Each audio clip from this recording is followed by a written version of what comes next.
Entire systems అన్ని మీకు వ్యతిరేకంగా పనిచేస్తున్నాయి, ఇంక్లూడింగ్ సుప్రీం కోర్ట్ ఆల్సో. అలాగని మనం న్యాయాన్ని తప్పుపెట్టకూడదు. న్యాయం వ్యక్తులకు మారుతూ ఉంటుంది. బట్ రాజ్యాంగం అల్టిమేట్గా పర్మనెంట్. 1950 ప్రెసిడెన్షియల్ ఆర్డర్లో if anybody profess Christianity then his caste fix are be cancelled. నేను అన్నా అసలు కాన్స్టిట్యూషన్ ఆర్టికల్ 25లోనే ప్రొఫెస్ అనే పదం ఉన్నప్పుడు కాన్స్టిట్యూషన్ ఆర్టికల్కి వ్యతిరేకంగా ఒక సింపుల్ ఎగ్జిక్యూటివ్ ఆర్డర్ ఎలా ఉంటుంది? ఈ ఒక్క పాయింట్ చాలు సుప్రీంకోర్టులో రేపు 1950 ప్రెసిడెన్షియల్ స్టార్ట్ కొట్టేయడానికి. కానీ మీరందరూ KG Balakrishnan committee hope for the best committee మనకి ఫేవర్గా వస్తుందని ఆశిద్దాం. I don't think so. Committee మనకి ఫేవర్గా వస్తుందని నేను అనుకోవటం లేదు. ఒకవేళ కమిటీ రిపోర్ట్ ఫేవర్గా వచ్చినా దాంట్లో మనకి రిజల్ట్ వస్తుందని నేను అనుకోవటం లేదు. రిజల్ట్ మనం కేవలం రాజ్యాధికారం మాత్రమే సాధించగలదు. మనకున్న రైట్స్ రాజ్యాధికారం ద్వారా మాత్రమే మనకున్న రైట్స్ మనం సాధించుకోగలం. మీరు రేపొద్దున జూన్ 28వ తారీఖున మీరు పెట్టే పొలికక ప్రభుత్వాన్ని ఎందుకంటే it is not for me. అది నా కోసం కాదు. ఇంకో 20 సంవత్సరాలైనా నేను ఫైట్ చేస్తూ ఉంటాను. కానీ జరుగుతున్న పరిస్థితుల్ని నేను కవించాను. రఘురామకృష్ణరాజుని నేను పట్టుమన్నాను. అక్కడ దళితుల్ని నేను అక్కడ క్రిస్టియన్స్ మీద కేసులు పెట్టుకున్నాను. అక్కడ చర్చల మీద నోటీసులు నేనేమన్నానా? పాస్టర్లకు నోటీసులు నేనేమన్నానా? నేనేమైనా కవించానా? నేనేమైనా నా రాజకీయాల కోసం నేను కవించానా? నువ్వు నా మీద విపరీతంగా దాడి చేస్తుంటే, నువ్వు నా కమ్యూనిటీ మీద దాడి చేస్తుంటే, నువ్వు చేసేటువంటి దాడిని టాలులాగా అడ్డం పెట్టుకోవటం కూడా తప్పట్టు.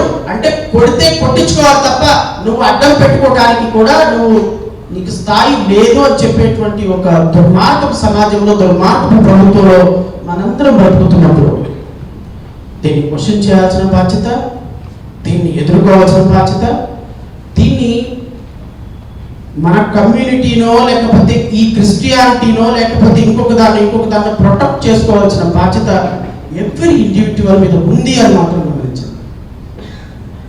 సో సండే రేపొద్దున వచ్చే సునామీ నువ్వు జటాశ్రవణ కుమారా, ఏనుగుపల్లి కృష్ణ, నువ్వు పెద్ద పాస్టర్ గారు చూడదు. సునామీ నైజమే కొట్టుకొని తీసుకుని వెళ్ళిపోవడం. సునామీ రాబోతుంది.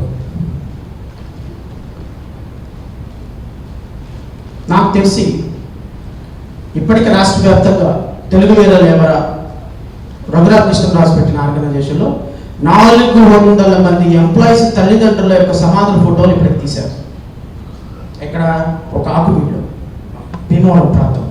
400 మంది గవర్నమెంట్ ఆఫీసర్స్ యొక్క తల్లిదండ్రులు ఎవరైతే ఎస్సీ రిజర్వేషన్లో పొందారో ఆ ఎస్సీ రిజర్వేషన్లో ఉద్యోగాలు పొందిన వాళ్ళ తల్లిదండ్రుల్ని సమాధులతో చనిపోయినప్పుడు వాళ్ళ సమాధులు పూర్చిన 400 ఫోటోలు తీసి already they are preparing cancellation of their caste certificates. ఒక ఎంప్లాయీ రాడు.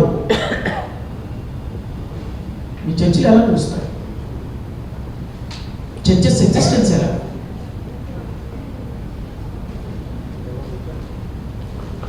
బికాస్ చర్చెస్ యొక్క ఎగ్జిస్టెన్స్ మీద, సర్వైలెన్స్ మీద, చర్చెస్ యొక్క సర్వైవల్ మీద దెబ్బ కొట్టాలి అనేటువంటి ఒక ప్రయత్నం సిస్టమాటిక్గా జరుగుతాం. సండే ఎట్లా అండి? అసలు చర్చ్ లేనప్పుడు సండే ఏంటి, మండే ఏంటి? కాబట్టి సహోదరులు మనకు నేను విన్నపం చేసేది, ఇది పొలిటికల్ స్పీచ్ కాదు.